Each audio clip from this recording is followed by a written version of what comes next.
suis chercheur à l'Université Paris 3, je suis doctorant, je soutiens mon travail de thèse bientôt.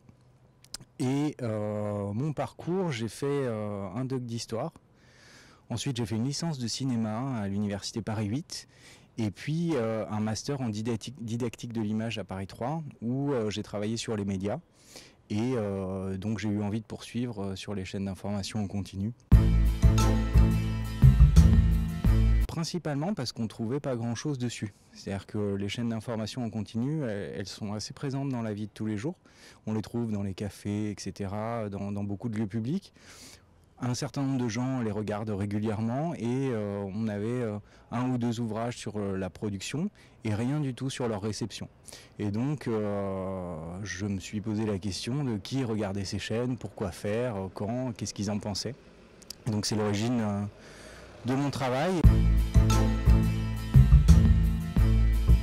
Comme toute étude sociologique, j'ai fait du terrain, c'est-à-dire que je suis allé en centre-ville, démarcher des individus et leur demander s'ils regardaient ces chaînes pour in fine faire des entretiens avec eux. Donc ça a duré 4 mois.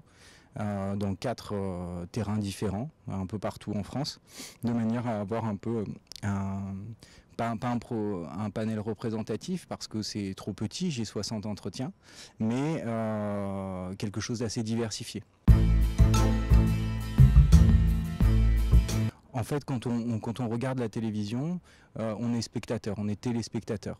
C'est-à-dire qu'on a une relation d'identification au programme, on se projette un peu dans le programme, mais on suit une narration, on a des attentes, etc. Dans le rapport à l'actualité, c'est un peu différent. C'est-à-dire qu'on cherche à savoir ce qui se passe dans la sphère publique. On n'est pas là pour le média en question et son programme. Et lors d'événements d'ampleur dans la société, comme les attentats ou la crise Covid, la crise ukrainienne, on regarde ces chaînes donc avec l'intérêt pour la sphère publique. Et quand les événements se passent en direct, on devient plus témoin de ce qui se passe dans la sphère publique que téléspectateur d'un programme particulier.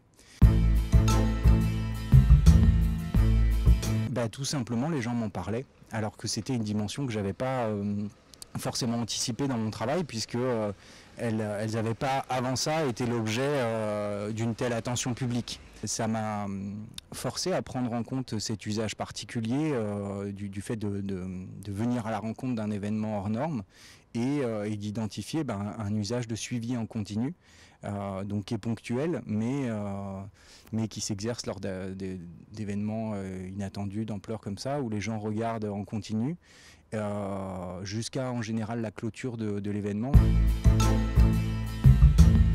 Pour les deux extrêmes, vous avez des gens pour qui ça représente un rapport un peu distant à l'actualité, c'est-à-dire qu'elles regardent un bulletin et puis c'est bon, elles se sont informées, ça va.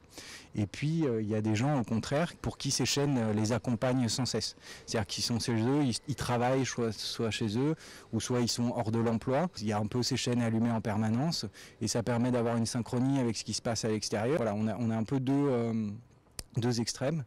Et puis ce qui est vraiment nouveau pour le coup, c'est que quels que soient les horaires de travail, on peut ajuster son rapport à l'information parce que si on finit vers 21h, qu'on a loupé le JT ou qu'on travaille à 5h du matin, il y a toujours des opportunités de s'informer dans des interstices de la vie dans lesquels il n'y a pas d'information.